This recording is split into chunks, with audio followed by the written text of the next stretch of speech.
Ever wonder which educational activity will bring you and your family the most enduring and impactful results? Reading aloud to our children can bless them beyond measure, now and throughout their lives. Today's guest, Maureen Wittmann, has spoken and written extensively on the topic of the power of read-alouds. Welcome to Homeschooling Saints, the podcast that helps you create the homeschool you love for the people you love.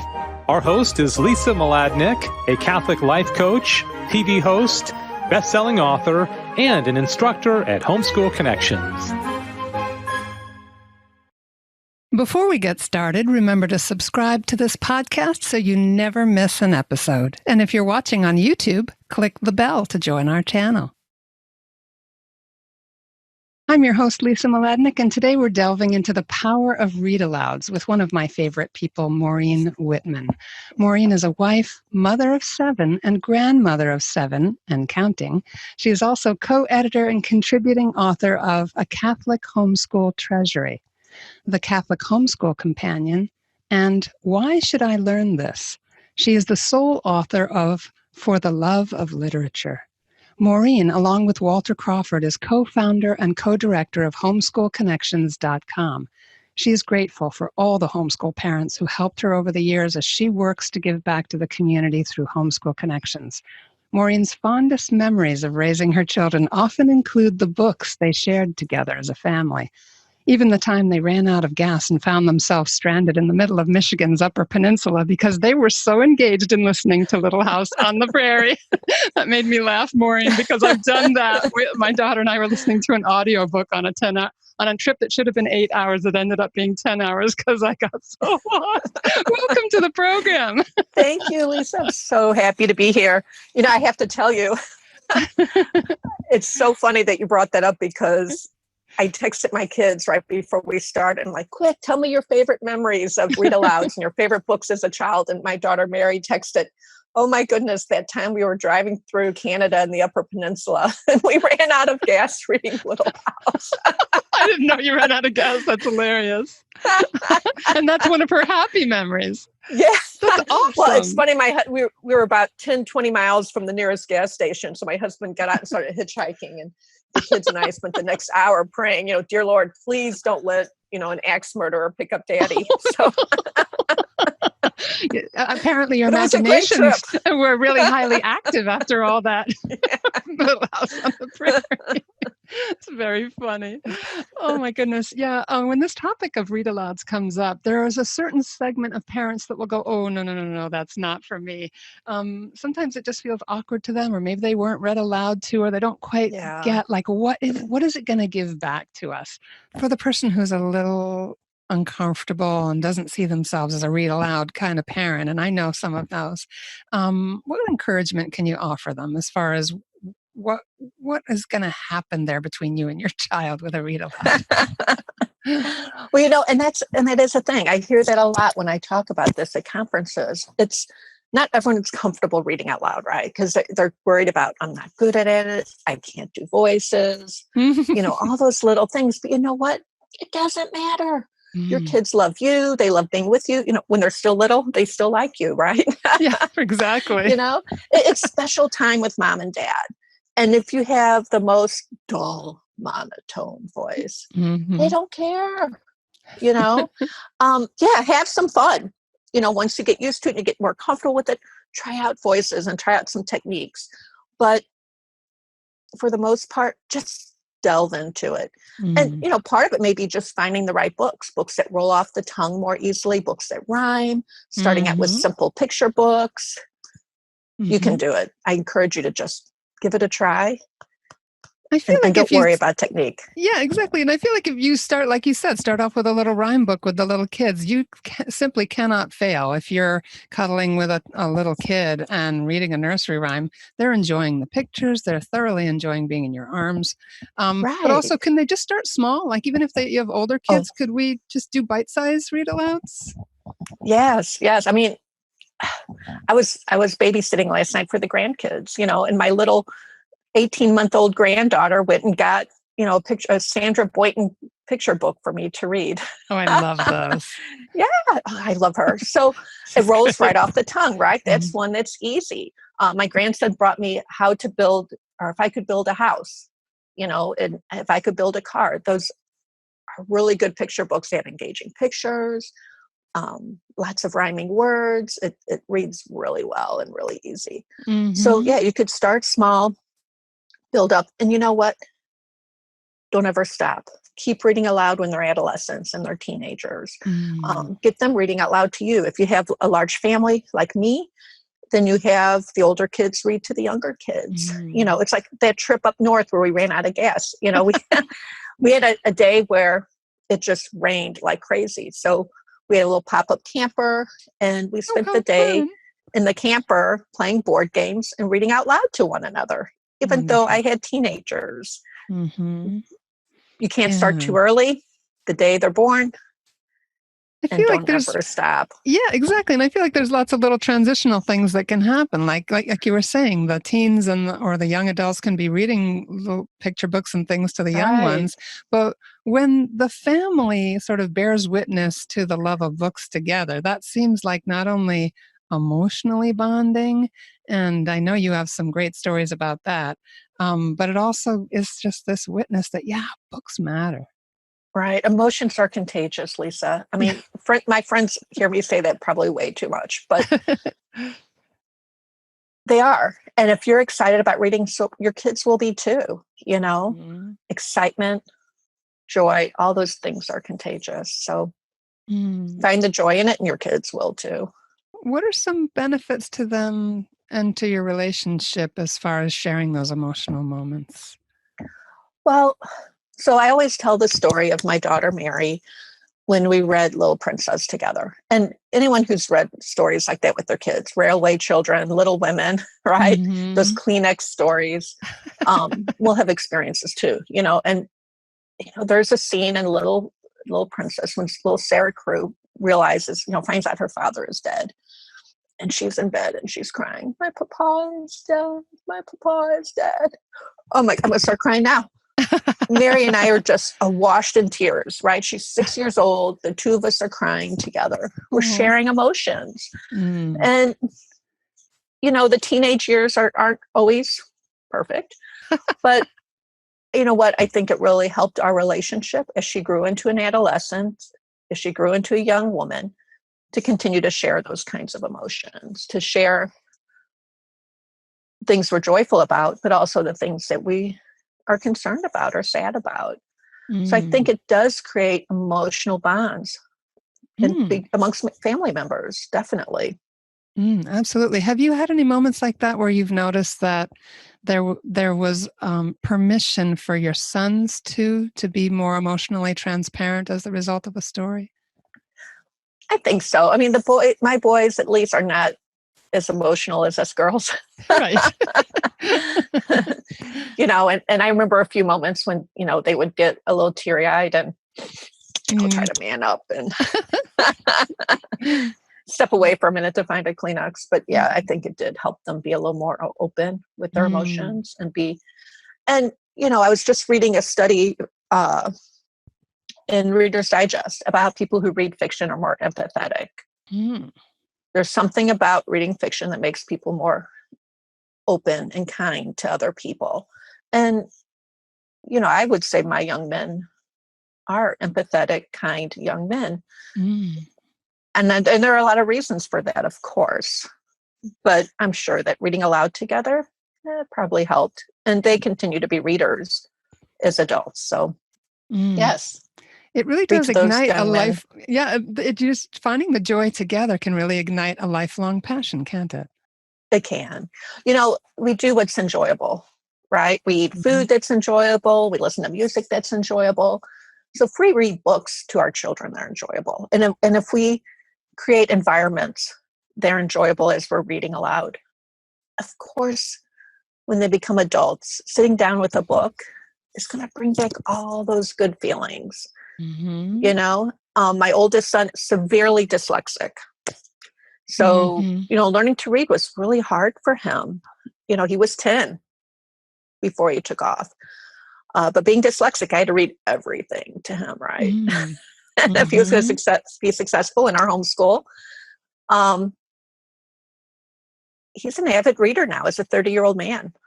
That's and fabulous. Even though it takes him as a dyslexic person longer to read, he reads well, it just takes longer.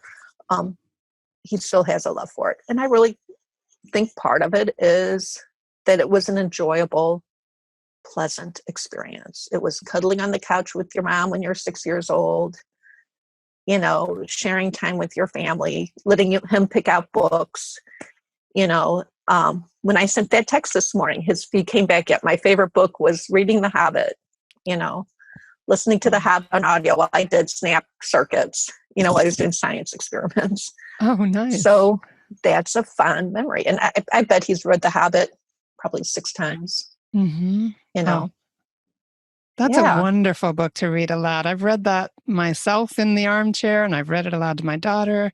I just sent it to a friend who was getting out of the hospital after a really rough stretch, and she'd never read it before. I sent her an illustrated Hobbit. This is a woman in her 50s.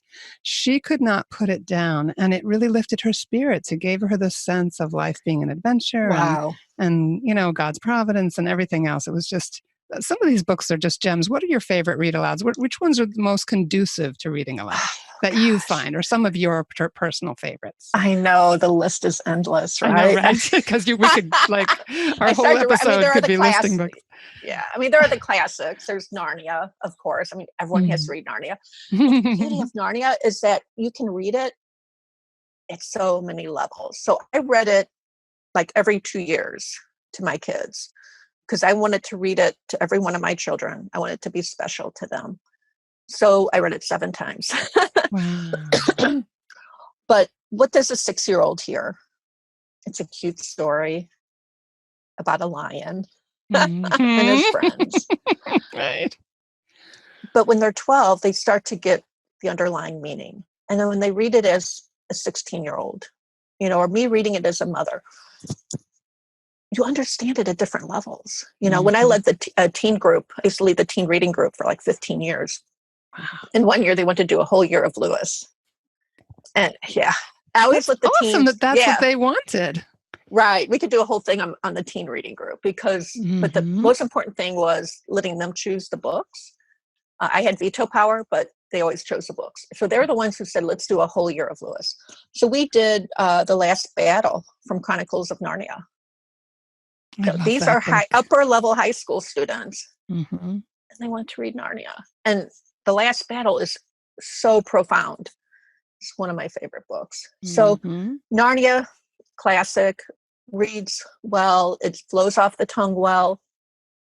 Like I told you yesterday, I just imagine C.S. Lewis reading aloud as he's typing, because it did just flow off the tongue so well. Of course, Little House on the Prairie, Little Women, Lord of the Rings, we did on audio. I had a hard time reading Lord of the Rings aloud. That's very complex. You've got all the Elven and a lot of other strange kind of verbal gymnastics. He has all those little songs. Oh, yes, the songs. I wasn't thinking about that. No, that's great. So you listen to that on audio. So you got professionals reading aloud to your family. Right. That's a great option. Audiobooks are not cheating, people. You can do audio. And was that what you were doing in the car when you got lost? We were listening to, I don't know, Mary in her text said that I was reading it aloud. I thought it was audio. Maybe I was reading it aloud. It was so long ago. So we always picked special books when we did road trips. So, like when we did the circle tour of Lake Superior, we did, what was it? It's a Bethlehem book, Madeline in Command. I think that was the one, because it takes place in that same region. We would always pick special books when we would go on these long road trips. And audiobooks are great for car schooling, right? I always say we're in the car as much as we're at home. We should call it car schooling. Yeah, I've heard that expression here on Long Island, too. We drive all the time. Right. So, we lived out in the middle of the nowhere. So, if we want to go into Lansing, it's a 45-hour, 1-hour drive. So we did a lot of car schooling. Mm-hmm. So audiobooks are not cheating. I have a son who is a listener rather than a reader. He doesn't like to read books a lot, but he has to drive into Detroit to work every day and loves listening to audiobooks when he does that. Mm-hmm. Yeah, some of my friends who are the most prolific readers absolutely love audiobooks. Right. And they're Right. well informed, and they read things that are important to them professionally, and they also read great fiction. It's just such a great opportunity to love books in a busy life. It is. It is. Mm-hmm. And as I get older, my eyes get worse. I do find myself listening to more audiobooks, especially when I travel. If I'm going to conferences, or I just got back from a trip to Fatima, it's 8-hour flight. I can get a whole book, maybe even 2 books in on that flight. Absolutely. Oh boy, that's such a great opportunity. What about dads? When does it make a difference when dads jump in and start reading aloud to the kids? Yes. Dads, the feeling you were going to say that. You are the number one most important person in raising a reader. So studies show us that the number one most important factor in raising a reader is being read aloud to, right? Mm-hmm. But studies also show us that if dad's the one reading, especially with boys, huge difference, very significant difference. Studies also show us that if dad is seen reading, so you see dad reading newspapers, magazines, books, whatever, that's also helpful. So, I really encourage dads, 15 minutes a day, sit down and read out loud to your kids. Just, even if it's 10 minutes, just do it every day, and you will change your child's life for the better. Studies also show us for reading to kids into adolescence, they have much higher standardized test scores, especially in the area of vocabulary and comprehension. So, wow, that's fabulous. Yep. So reading out loud to your kids at all, they're going to do better in language arts. So they're going to have an easier time learning grammar, writing, because when they hear it, right, they hear good language, grammar and writing come naturally, right? Right. They're absorbing it. It becomes a part of them. Right. And your listening levels do not meet up to your reading levels till 8th grade. So while I can hear big words and understand them, I can't read them. Jim Trelease uses the example of, enormous, something like that. So a child can't read the word enormous. So if he's reading a book to himself and he comes to that word and he doesn't understand that word because he can't read it, it's going to be uncomfortable and frustrating to him. But if he hears it as you're reading out loud, he can put it into the context of the story. He can ask mom, stop, tell me what that word is. It's a much more enjoyable experience, and he's going to understand that vocabulary. So many benefits to reading out loud to your kids. Yeah, a couple of things occurred to me as you were talking. And one is that we know from studies that like 85% of our person-to-person communication is nonverbal, that the meaning of words in the context of human expression is much greater. If, I always tell my kids in classes that if I say to you, boy, what a day I've had, but without any expression, it doesn't mean much. But if I say, boy, what a day I've had, or oh, boy, what a day I've had, you're getting a lot more meaning. So the reading aloud then is imbued with the humanity of the person reading aloud. Just exactly. So sacred. Exactly. Yeah, and it gives you the opportunity to talk about all kinds of things with your child, right? So if there's a moral dilemma in the story, you can stop and say, oh my, how would you have handled that? Or what do you think about that character and what he did? So many opportunities for discussion, right? Yeah.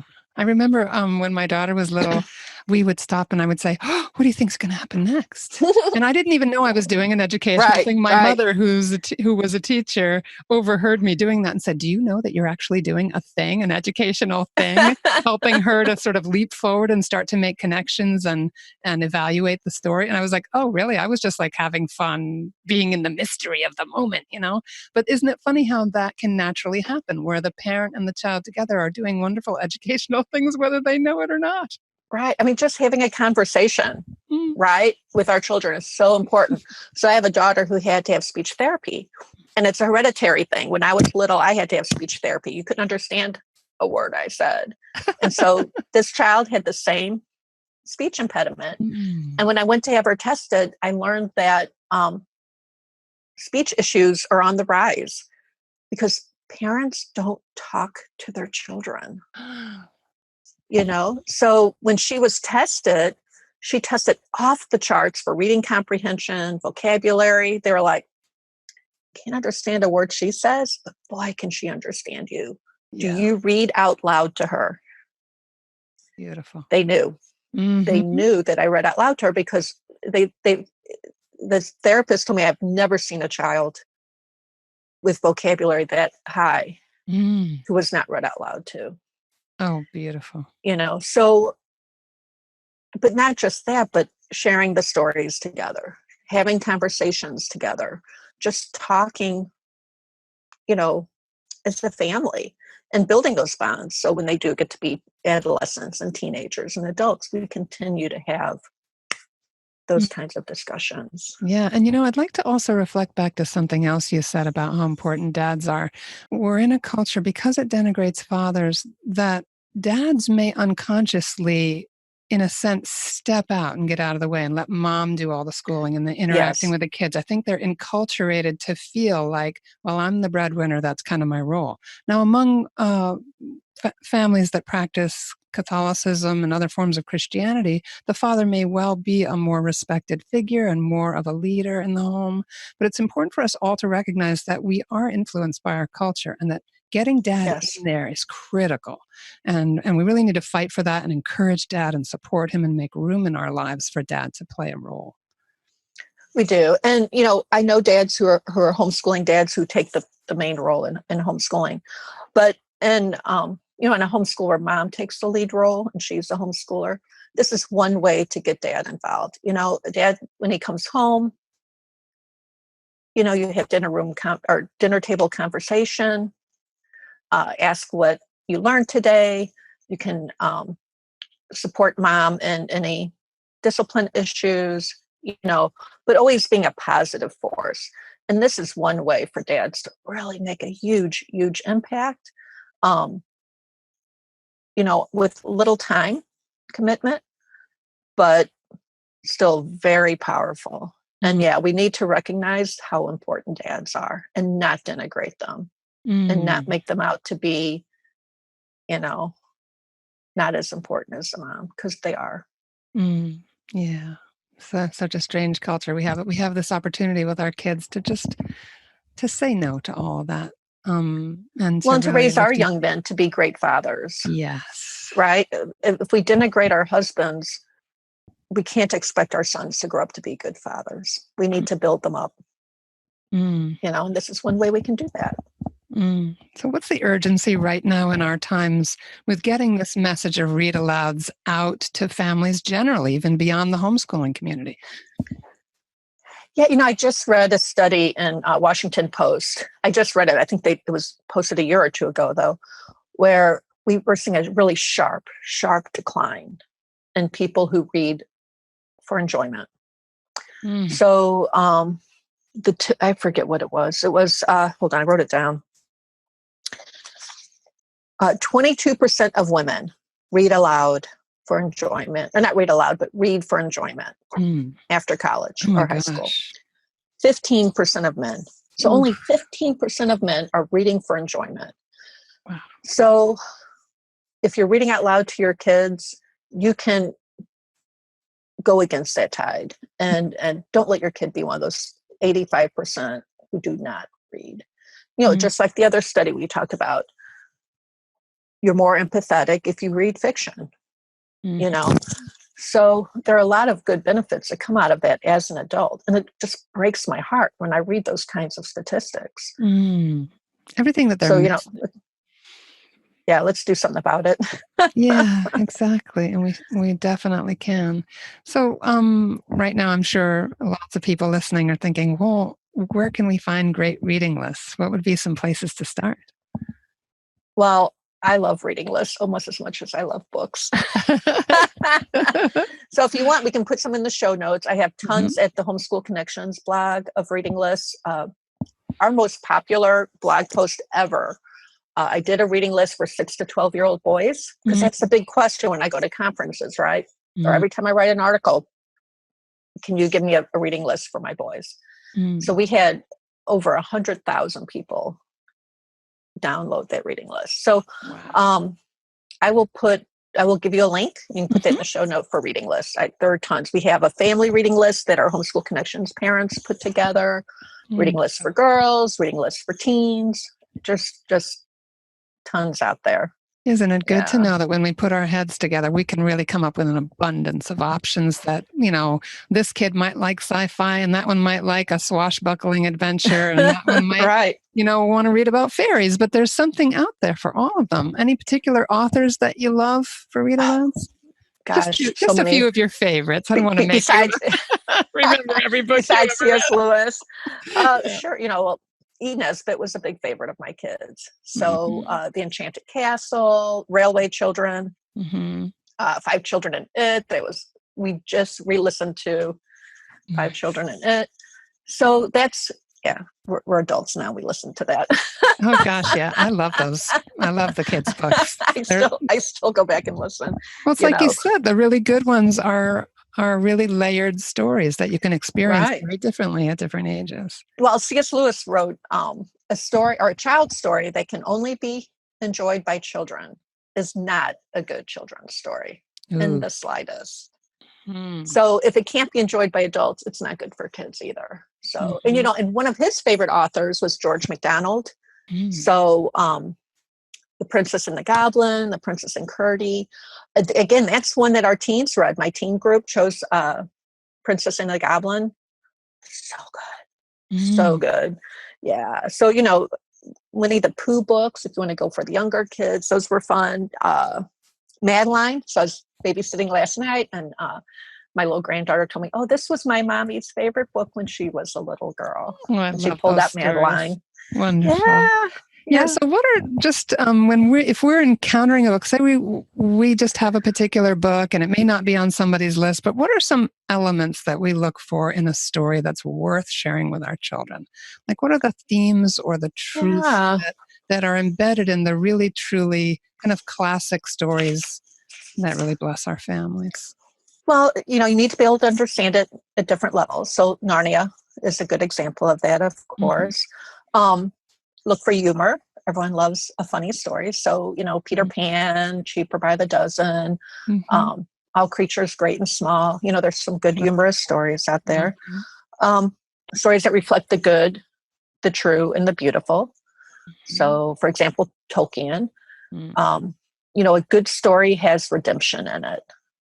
When you get to the end, it reflects the story of Christ's life. It reflects natural law. It reflects our desire for redemption. So, it should have a happy ending. And if not happy, redeeming. It has to have some kind of redeeming quality. Books that go to, our child at heart, right? We're all children at heart. So think about, if you read out loud Hardy Boys or Nancy Drew, those aren't great literature, but you know what? They are so fun to read. I just had a blast reading those to my kids, the Hardy Boys chasing the criminals and Nancy Drew getting to the bottom of the mystery. Those were great, enjoyable reads. You do need to be wary of adult subject matter, especially a lot of modern books, anything, a lot of modern young adult, that genre. There may be topics that are not appropriate for young children. So you need to be careful there. But on the other hand, don't be restricted by a publisher's guidelines, based on vocabulary. Don't be afraid to use books that have high vocabulary, like Tolkien. Kids will rise up to the level and learn the vocabulary. They'll enjoy the story. Mm-hmm. Yeah, and probably have less fear of the bigger words if they've enjoyed them in the context of a story. Right, exactly. Yeah, and maybe even be intrigued to know them. Like you said, they might stop and say, "What does that mean, Mommy?" Right. Yeah. Oh gosh, I'd really feel like there's so many aspects to this that you've extensively written and spoken on, Maureen. I'd really like to do a series on this where we delve more deeply into some of the different aspects of how to do read-alouds well, and maybe the teen, sort of the teen group that you ran and what you learned from that and what kinds of things are good for teens. Maybe we can do a series for next season of at least 2, maybe 3 episodes where we can just really get down to nuts and bolts and do some more teaching on this. Would you like to do I love it. I'm totally up for it. That's fantastic. I could talk about this all day, Lisa. Oh, yeah. You know that. Yeah, me too. It's awesome. I'm a book fanatic. Any closing thoughts before we wrap up for today? I would just say one thing to remember is that Jesus taught us through story, right? Through parables. Story is important. Jesus didn't just tell us be kind to one another. He told us the story of the Good Samaritan. Mm. He didn't just tell us go out and share the good news. He told us the parable of the lamp under the basket, right? He didn't just tell us if you lose faith, I'm still going to be watching over you and I'll rejoice when you come back. No, he told us the story of the lost sheep.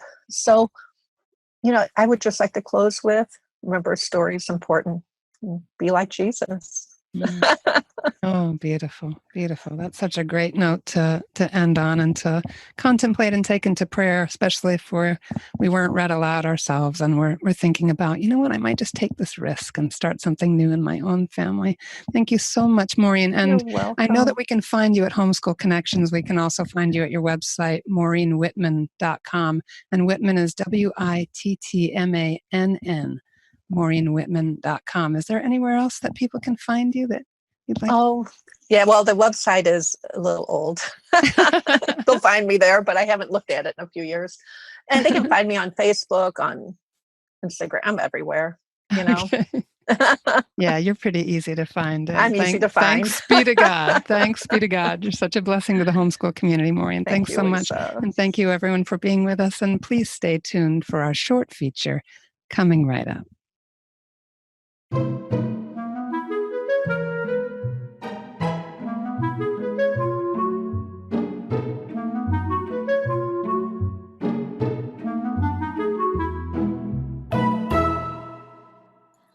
Hi, I'm AJ Catapan. Welcome to Books and Blessings, a place where I get to share with you some of my favorite books for Catholic teens and tweens.